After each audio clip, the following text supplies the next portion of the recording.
If you still think that you need to eat 1 gram of protein per pound of body weight, like, you completely have no idea what you're talking about, and you have no idea how muscle building even works, right?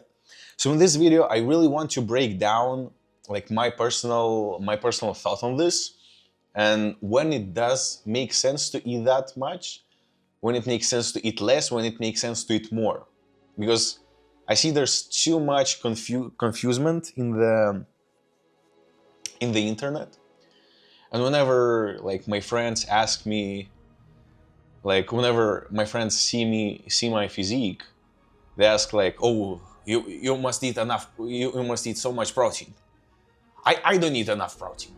I don't eat enough protein. I need to eat 1 gram of protein per pound of body weight. Like, if you say this stuff, like, no offense, but you must be either fat or skinny. Like, no offense, but that's just likely the truth, because it just signals that you have no idea what you're talking about, right? So I think that this belief is so popular because it's so easy to understand for stupid people, right? You just need 1 gram of protein per pound of body weight. So basically, you just take your weight in pounds. I mean, like, this rule was made in US where everyone like uses pounds. So just see your weight on the scale and bam, that's it. That's how much protein you should eat. Not really. In my idea, like 90% of people shouldn't even focus that much on protein, because really think about this. Is too little of a protein intake is really your current biggest constraint right now? Is it really your biggest constraint? Like, do you live in a fucking African desert where you have to survive eating bugs and scorpions, searching for protein? Do you have to like wait for the lions to eat the antelope and then you just rush to the antelope and you scratch the meat from bones? Is that really what happens? Is protein really your constraint right now? Another reason I think so many people focus on protein, because, like, of course, it's been marketed very well, right? It's been marketed so well. I mean, you get protein now everywhere. It's like such a protein slop, right? You can buy everywhere this like protein shakes, like protein yogurts, protein granola, protein pancakes, protein water, right? The only thing I haven't seen so far is protein air, right? If there would be protein air, that's it. I think we would have reached the magnet. But the point I'm trying to make here, one of the main reasons why people love to focus so much on protein, because it's easy to do, right? All you have to do to eat more protein is just to like buy a protein powder, right? How easy it is. Like, currently, like, we live quite well off, right? We live economically well, in economic comfort. You can definitely like allow to buy yourself a protein powder each month, right? It's so easy. You just make a few clicks on the internet, that's it, you got the protein powder. It's so easy, right? That's why I think people focus on it so much. So here's the problem I have with this. Right here are two people, both of them weigh the same amount, both of them weigh, let's say, 200 pounds, right? Both of them weigh 200 pounds. One is 40% body fat and trains twice per week.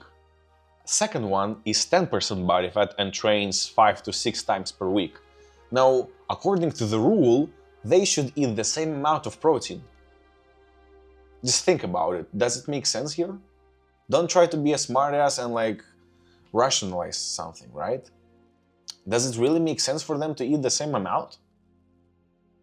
I think the rule should be 1 gram of protein per pound of lean body mass, right? So how do you derive your lean body mass? You take your whole weight, right? Your total weight on the scale, you multiply it by 1 minus your body fat percentage.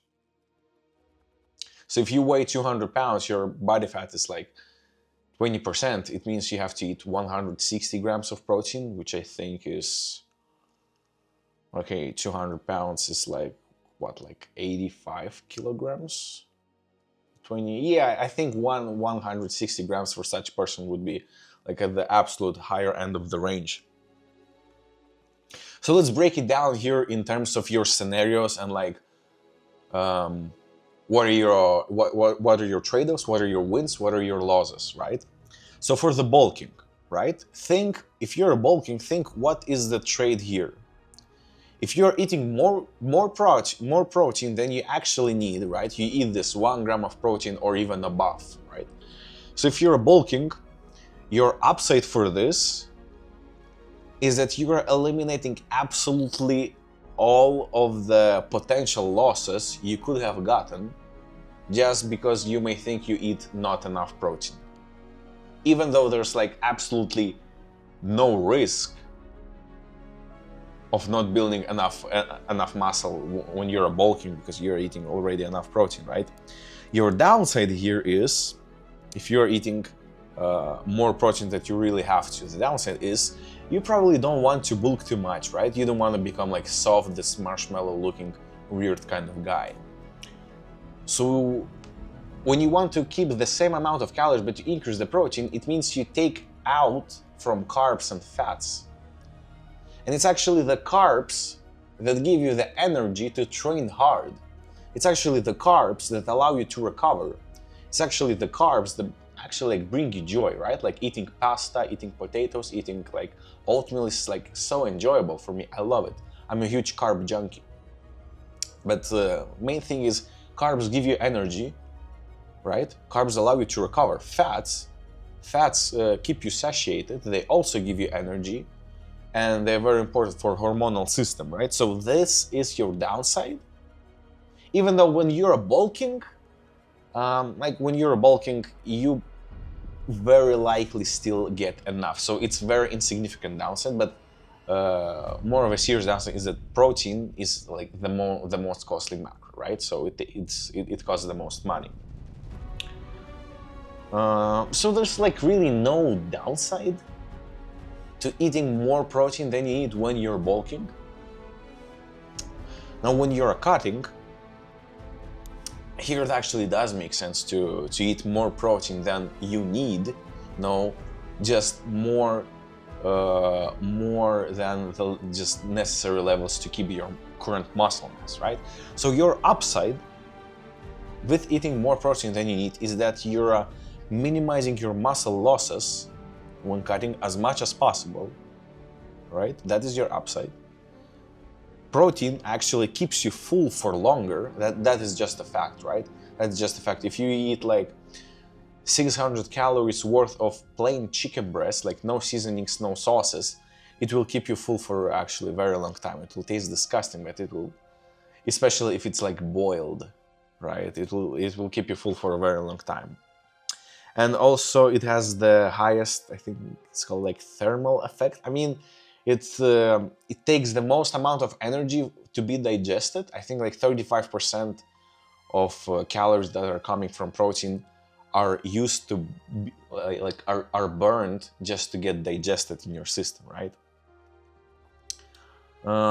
Yeah, it takes the most energy. So you have like 3 upsides. Now your downside is that when you're cutting, you're already on the caloric deficit. So it means you eat less carbs than you need, you eat less fats than you need, and here you increase the ratio more to proteins. It means you get rid of fats and carbs. And carbs and fats are actually like really great thing. You need carbs, you know, to have that muscle fullness, to still have glycogen in your muscles and perform hard in the gym. And it's actually, I personally notice, and having more carbs when you're cutting still keeps you kind of like full, right? It gives you that muscle fullness. It keeps the water and glycogen in your muscle, so you don't lose on the training intensity, right? You don't get that like sluggish feeling, oh, I don't have any energy, whatever. So that's actually not a good thing, right?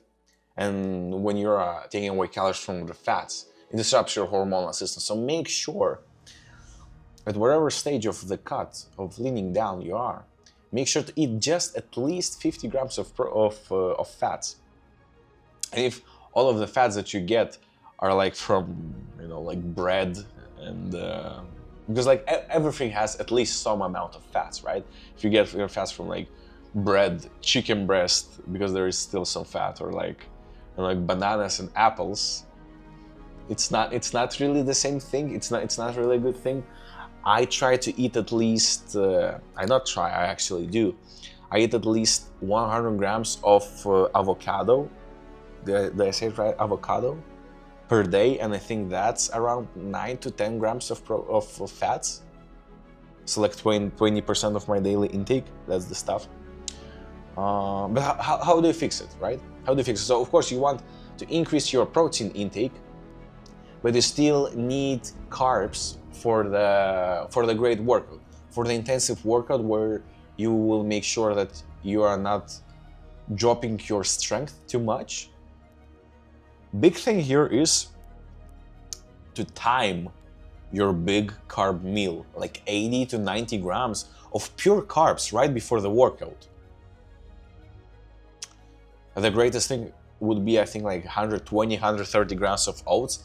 And trust me, don't add anything else. Just plain oats. You can add like some like cinnamon and pink Himalayan salt.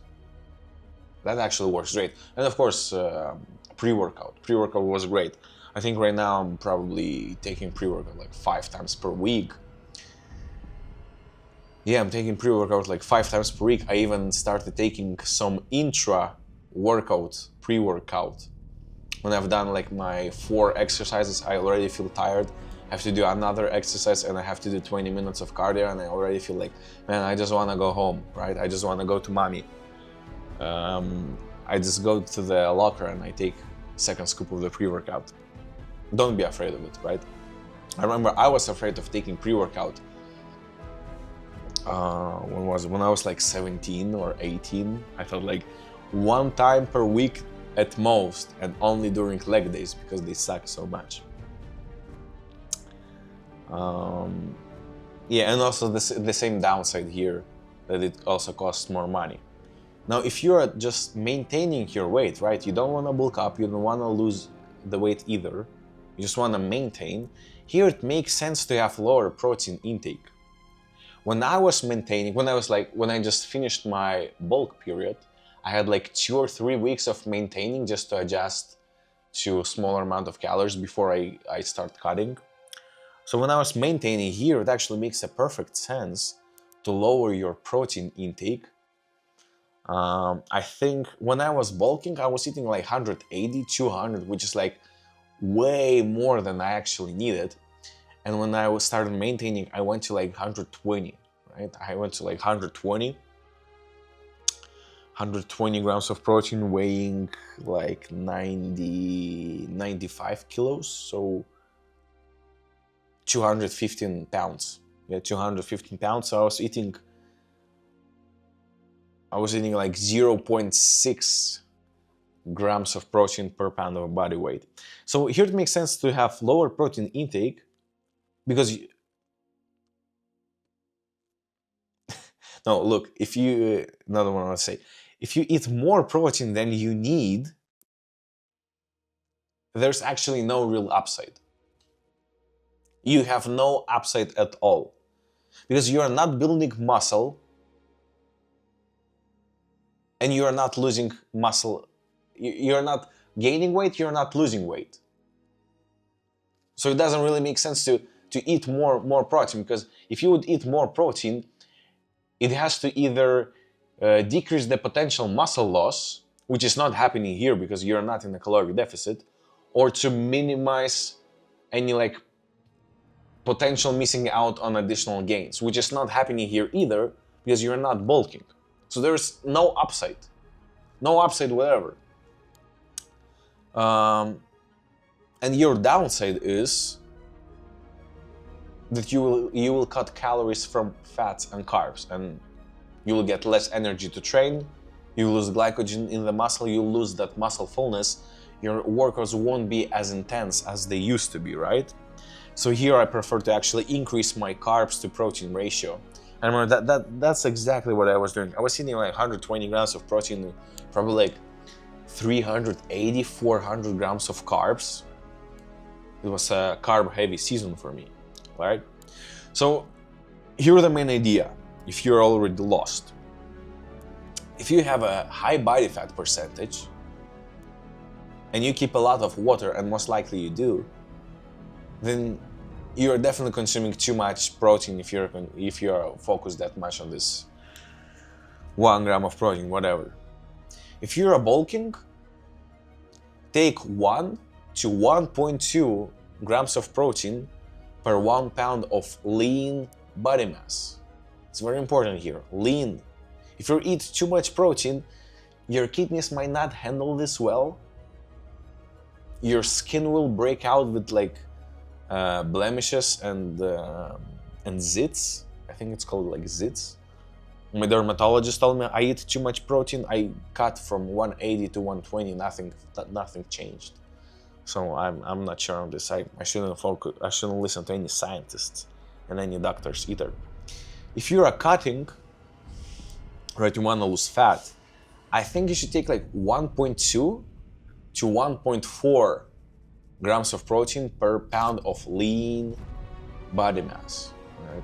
I have to focus on lean. If you're maintaining 0.8 to 1 grams of protein per pound of lean body mass. I want to keep emphasis here on lean for bulking, cutting, and maintaining. So I hope that was I hope that was helpful.